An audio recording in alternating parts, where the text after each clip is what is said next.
Hello everyone, welcome back. Study ম্যাথমেটিক্সে প্রত্যেকে স্বাগত জানিয়ে ক্লাস 9 থেকে আমরা chapter 15 page number 221 video part number আজকে 54 অর্থাৎ 54 করব। কোষে দেখি 15.1 থেকে। লাস্ট ভিডিওতে আমরা 9-এর 1-2 করেছিলাম। আজকে আমরা 9-এর 3 নাম্বার কোশ্চেনটা করব অর্থাৎ এমসিকিউ থেকে। 6 মিটার লম্বা আর 4 মিটার চওড়া, এটা দেখে কি বোঝা যাচ্ছে? সেটা কিন্তু একটা আয়তাকার হবে, তাই না? যেহেতু লম্বা আছে 6 মিটার আর চওড়া আছে 4 মিটার। আয়তাকার জায়গা 2 ডেসিমি বর্গ টালি। তাহলে টালিটা কীরকম হবে? টালিটা কিন্তু বর্গাকার হবে। এর ভেতরে আমরা বর্গাকার টালিগুলো বসাবো। 2 ডেসিমি, যার দৈর্ঘ্য আর প্রস্থ দুটোই কিন্তু 2 ডেসিমি। টালি দিয়ে বাঁধতে হলে টালি লাগবে 1200, 2400, 600 না 1800টি। বাঁধাতে কতগুলো টালি প্রয়োজন পড়বে? তাহলে প্রথমে আমরা কি করব, একটা ছবির মাধ্যমে যদি আমরা একটু এঁকে নিই তাহলে বুঝতে সুবিধা হবে। এটা কি একটা আয়তাকার, যেহেতু এখানে বলে দিয়েছে আয়তাকার জায়গা, যার লম্বা আছে অর্থাৎ দৈর্ঘ্য আছে 6 মিটার, ওকে, আর প্রস্থ আছে 4 মিটার, 4 মিটার। কিন্তু 2 ডেসিমি বর্গ টালি, এটা দেখে বুঝে যেতে হবে যে টালিটা কি বর্গাকার। ওকে, এর ভিতরে যে টালিটা আছে সেটা কিন্তু বর্গাকার। প্রত্যেকটা টালির দৈর্ঘ্য কত? সেটা হচ্ছে 2 ডেসিমি। দৈর্ঘ্য 2 ডেসিমি হলে প্রস্থ 2 ডেসিমি হবে। সেমভাবে আমরা 2 ডেসিমি করে এই টালি বর্গটালি দিয়ে বাঁধাতে হলে টালি লাগবে এদের মধ্যে কতটি। আচ্ছা, তাহলে আমরা প্রথমে লিখব যে আয়তাকার জায়গার দৈর্ঘ্য, আয়তাকার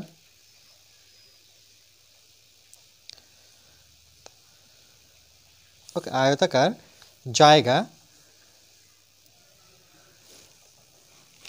জায়গা গা এর লম্বা অর্থাৎ দৈর্ঘ্য সমান সমান কত? 6 মিটার, 6 মিটার। ওকে, আয়তাকার জায়গা এর প্রস্থ কত মিটার? 4 মিটার। ওকে, তাহলে আয়তাকার জায়গার ক্ষেত্রফল কি পাবো? আমরা আয়তক্ষেত্রের ক্ষেত্রফল কি জানি? দৈর্ঘ্য ইন্টু প্রস্থ। ওকে, এত বর্গ মিটার। তাহলে দৈর্ঘ্য হচ্ছে 6, প্রস্থ হচ্ছে 4, এত বর্গ মিটার। বর্গ কেন লিখবো? যেহেতু ক্ষেত্রফল বের করছি। তাহলে দেখো 4 6 কত? 24। এখানে আমরা 24 লিখে দিই যে 24 বর্গ মিটার। আচ্ছা, যে টালিটা বসাবো সেটা কি? 2 ডেসিমি। দেখো 2 ডেসিমি। তাহলে আমরা লিখব যে বর্গাকার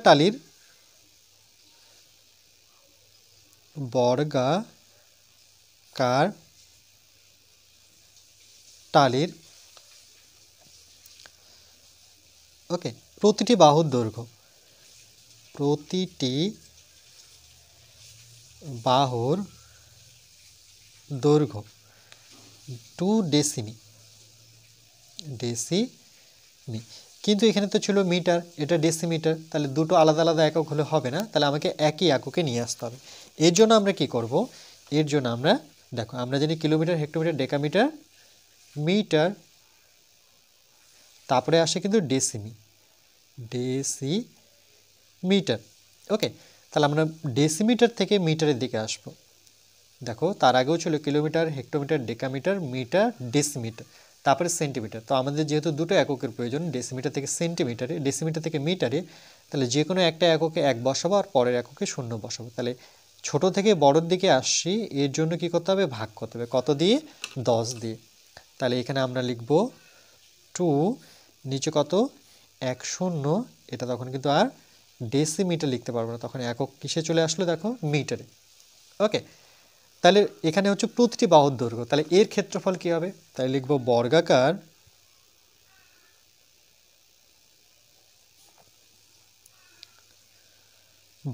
টালির ক্ষেত্রফল আমরা কি জানি এর সূত্র, সেক্ষেত্রে কিন্তু আমরা জানি সেখানে কি হয়, বাহু স্কয়ার এত বর্গ মিটার। ওকে, বর্গক্ষেত্রের ক্ষেত্রফল হচ্ছে বাহু স্কয়ার। তাহলে বাহু কত, এখানে বাহুর দৈর্ঘ্য হচ্ছে 2/10, 2/10। এখন কিন্তু এটা নিব যেহেতু মিটারে যেটা নিয়ে আসে, এত স্কোয়ার এত বর্গ মিটার, তাই এটাকে দুবার লিখতে পারি 2 × 2, আর যেহেতু 10-এর স্কোয়ার মানে 10 × 10, এটা কিন্তু 10 দুগুণে 20 করতে পারবো না, এত বর্গ মিটার। এবার টালির সংখ্যা বের করতে বলেছে, তাহলে টালির সংখ্যা কি করে বের করতে হয়, দেখো এই আয়তক্ষেত্রের ক্ষেত্রফল দিয়ে যদি আমি টালির ক্ষেত্রফল দিয়ে ভাগ করি, আয়তক্ষেত্রের ক্ষেত্রফল বাই টালির ক্ষেত্রফল, তাহলে কিন্তু আমরা টালির সংখ্যা পেয়ে যাবো। এরকম একটা ব্রড কোশ্চেন আমরা করেছি। চলো তাহলে লিখে নিচ্ছে যে সুতরাং নির্ণয় টালির সংখ্যা, নির্ণয় টালির সংখ্যা, সূত্রটা লিখে দিচ্ছি দেখো, উপরে লিখব আয়তাকার জায়গার ক্ষেত্রফল, যে আয়তাকার জায়গার ক্ষেত্রফল বাই বর্গাকার টালির ক্ষেত্রফল। ওকে, যে বর্গাকার টালির ক্ষেত্রফল।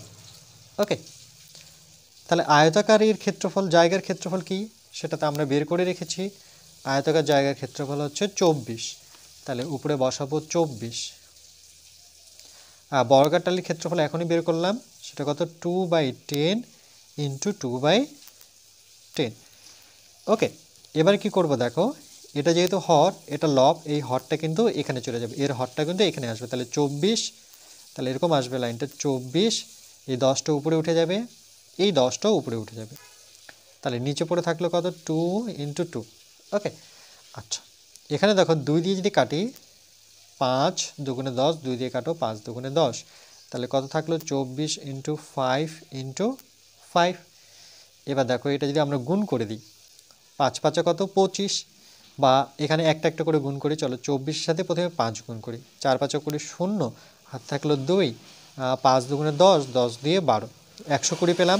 এদের দুজনের গুণফল আসলো 120, তার সাথে আবার 5 গুণ করতে হবে, তাহলে 120-এর সাথে আবার 5 গুণ করে নিই, 5 0 0, 5 দুগুণে 10, 5 দুগুণে 10 0, হাতের 1, 5 5 আর 1 6, তাহলে কত আসলো, 600 টি। ওকে, এটার একক কিন্তু টি হবে, যেহেতু আমি টালির সংখ্যা বের করছি। ওকে, তাহলে এটা একক পাবো টি, একক আসবে টি একক। তাহলে 600টি কোথায় ছিল দেখি, অপশানে আমরা দেখি 600টি কোথায় ছিল, দেখো অপশান সি। ওকে, তাহলে আমরা এখানে লিখবো option C is the correct answer, option C is the correct answer. বুঝতে পেরেছো নিশ্চয়ই? ওকে, দেখে নাও অঙ্কটা। তাহলে যখনই টালির সংখ্যা বলবে মনে রাখবে যে যেখানে আমরা টালি বসাবো, যেমন আয়তাকার জায়গায় আমি টালি বসাবো, তাহলে আয়তাকারের ক্ষেত্রফল, আর যেহেতু আমি টালিটা নিচ্ছি কি বর্গাকার টালি, তাহলে বর্গাকার টালির ক্ষেত্রফল, আয়তাকার ক্ষেত্রফল দিয়ে যদি বর্গাকারের আমরা ক্ষেত্রফল নিচে বসিয়ে দিই, অর্থাৎ ভাগ হয়ে যাবে, তাহলে যেটা বেরোবে সেটাই কিন্তু টালির সংখ্যা বেরোবে। ওকে, এই নিয়মটা কিন্তু মনে রাখতে হবে। আর এখানে আরেকটা মনে রাখবো যে একক কি করে চেঞ্জ করতে হয়, ডেসিমি থেকে মিটারে আসলে মনে রাখবে ছোট থেকে বড় দিকে আসলে ভাগ করতে হয়, কত দিয়ে ভাগ করবো সেটা ডিপেন্ড করে এখানে কটা মানে কি ঘর আছে, একক আছে, যেমন এখানে 1, এখানে 0, বা এখানে 1, এখানে 0, তাহলে 10 দিয়ে ভাগ করতে হবে। এরপরে আমরা নেক্সট পার্ট নাম্বার 55-এ, ওকে আমরা ম্যাথ 9-এর 4 নাম্বারটা করব।